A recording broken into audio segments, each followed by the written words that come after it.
साहब कबीर और गोरखनाथ जी की गोष्ठी में मिलता है। गोरखनाथ जी फक्कड़ संत थे, साहब भी फक्कड़ ही थे, लेकिन साहब ने समाज को देख करके बात कही। गोरखनाथ जी ने कहा, आज तो खाए काल को झटके, आज खाए काल को झटके, ताको गोरखनाथ ना रखे।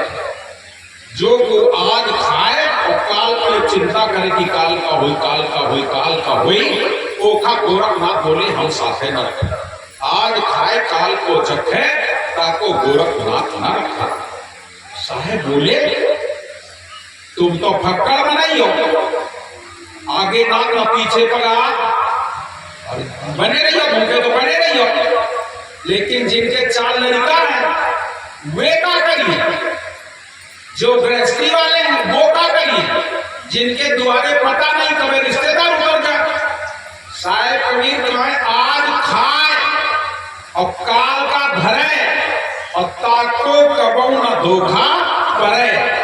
आज खा ले और कालों के लिए धर रखो, रात में पता लगे 4 रिश्तेदार उतर गए, और जब 4 रिश्तेदार उतर गए तो जो धरो तो कम से कम इज्जत तो बच जाएगी, कुछ खिला तो दोगे। लड़का बीमार होगा, बिटिया बीमार हो गए, कोई आकस्मिक बात आ गई तो तुम्हारे पास है कि नहीं।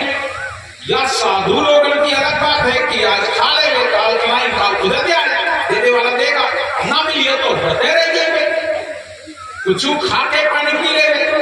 लेकिन गृहस्थी वाले लोग, इनके लिए तो कुछ चाहिए। तो आप अपने जीवन को हमेशा कैसा बनाना है। हमारे साहब कबीर ने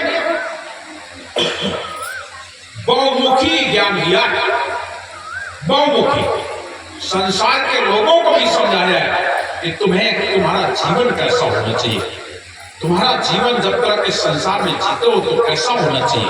और सही तुम्हें बता रहे हैं, यह घटना एक नहीं तुम्हें सैकड़ों घटनाएं मिलती है कि उन्होंने ऐसा किया। तमाम टेलीविजन वाले लोग टेलीविजन का उठा ले जाते हैं, खाना फ्रिज वाले, तमाम आजकल एक वो चल रहा है वॉशिंग मशीन, हम तो नहीं देखी है, बस डब्बा डब्बा दिखा कि हाँ ये कैसे का होता है, नहीं देखते। वॉशिंग मशीन की तुम हमें बताओ, तुम्हें शौकत का जरूरत है, मजदूर आदमी और वॉशिंग मशीन की का जरूरत, तुम्हारा कपड़ा वॉशिंग मशीन में धुई नहीं है। आज गरीब मनई हुआ औकात हमारे घरे वॉशिंग मशीन बची।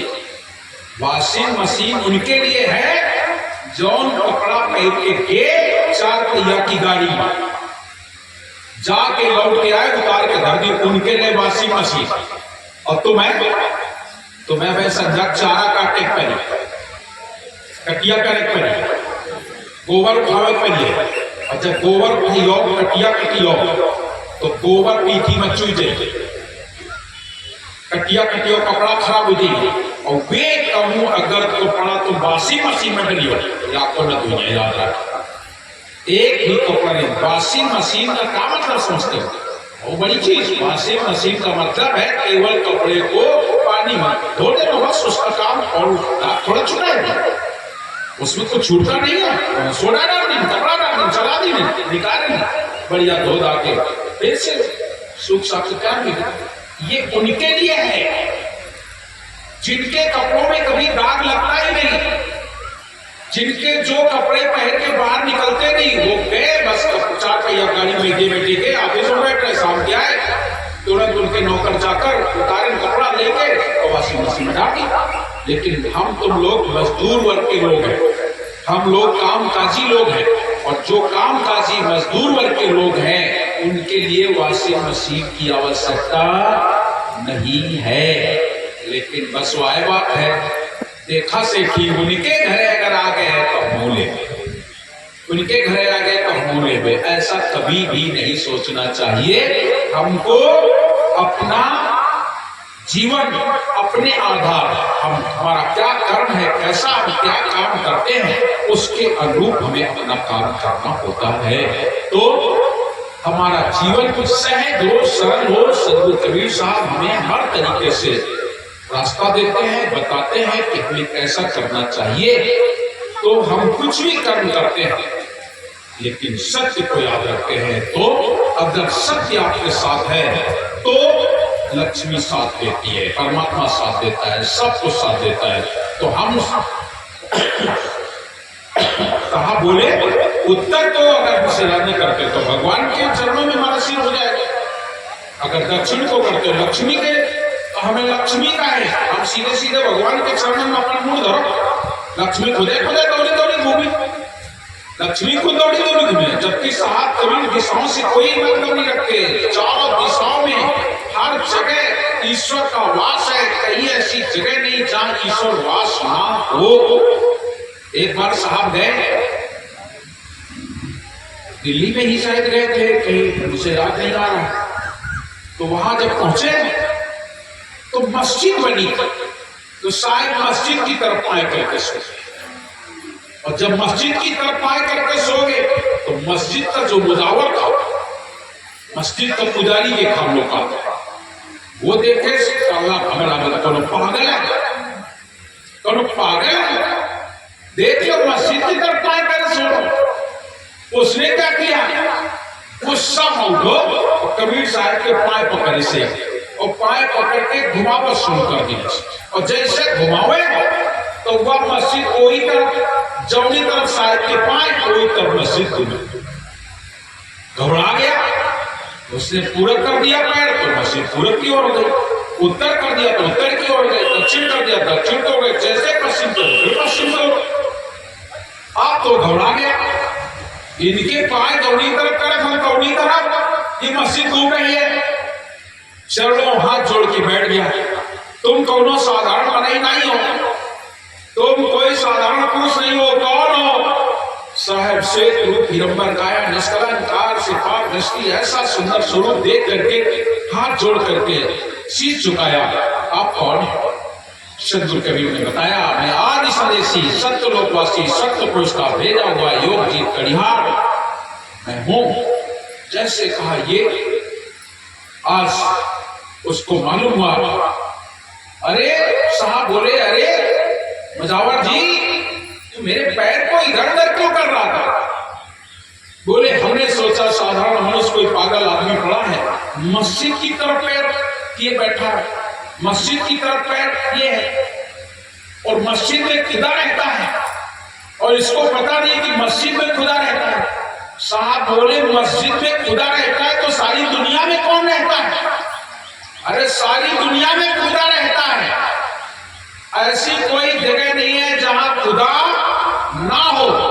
क्या पूरब, क्या पश्चिम, क्या उत्तर, क्या दक्षिण, खुदा सर्वत्र निवास करता है, दसों दिशाओं में निवास करता है, हर कण कण में निवास करता है। उसके लिए हमें ये नहीं करना चाहिए कि किधर हम सोए किधर नहीं सोए, हमें तो सोना है माने सोना। इसलिए साहब कबीर ने गजल में भी कहा है, जहां जहां डोलू सोई परिक्रमा।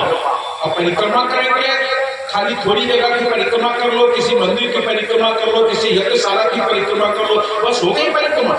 साहब कबीर कहते हैं जहां जहां डोलू सोई परिक्रमा, जहां भी हम बोलते हैं वो परिक्रमा ही है।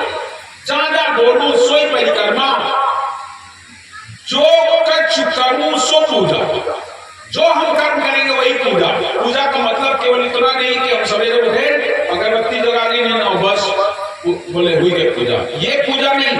जहां जहां डोलू सोई परिक्रमा, जो कुछ करूं सो पूजा। और जब सोऊं तो करूं दंडवत, जब हम सो जाएंगे तो दंडवत, तब दंडवत। दंडवत का मतलब केवल एक जगह नहीं दंडवत होती है ना, जहां जहां डोलू सोई परिक्रमा, जो कुछ करूं सो पूजा, जब सोऊं तो करूं दंडवत, लेकिन पूजूं और ना दे। हम और नहीं दे पूज सकते, पूजेंगे तो बस एक ही को, दूसरा नहीं। एक ही पुरुष है, एक ही परमात्मा है, दूसरा और कुछ नहीं है। हम उसी को शीश झुकाएंगे, कहीं और नहीं जाएंगे। तब हमारा जीवन सहज होता है, सरल होता है, सफल होता है। हमें इधर उधर भागना नहीं है, भटकना नहीं है। तो साहब कबीर हमें हर तरीके से समझाने का प्रयास करते हैं। उस मुजावर को भी समझा दिया कि वो ईश्वर सर्वत्र है, और इधर साहब ने इनको भी समझा दिया कि ईश्वर सर्वत्र है। और दूसरी बात साहब कबीर शब्द में कह क्या है, संयम नाम सदा चितलाई, जासो काल दगा मिल जाई, काल दगा दरियावे बेसा, जीव छूटे धरती की रेखा, सोवत समय तुम्हारे तारी, वाक्य है सत्सुकृत रखवारी, कहे कवि बंके बुझाई, सोवत जीव नष्ट मिल जाई, अमर पिछौरी ओढ़ के सुख मंडल में सोए, कबीर ऐसे धुर पाए के कहा मुक्त को रोए, उत्तर कर सिराना पश्चिम की नीति। इसका मतलब समझे,